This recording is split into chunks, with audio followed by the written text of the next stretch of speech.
深山里。听完老头的描述，心里有些害怕的莱拉便告诉同伴，干脆现在就折返回去。但其余几人却不以为然，他们觉得好不容易出来玩一次，就算不去露营，那也得看看能不能找到金子。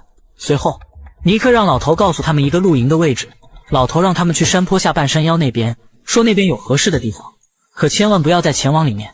但见几人似乎不怎么听劝，无奈的老头便拿着东西就离开了这里。然而大伙不知道的是，几人的噩梦也这才刚刚开始。大伙不但没听老头的话前往山下，反而杀人魔的事还勾起了几人的好奇心，于是商量一番的他们便打算继续向丛林的深处出发。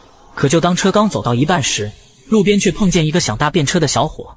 警惕性高的众人觉得这人有可能就是杀人魔假扮的，所以大伙也没有搭理他。谁知几人刚走没多远，小伙就不慎踩到杀人魔布置的机关，迅速被铁镐带入了丛林。而行驶一段路程的众人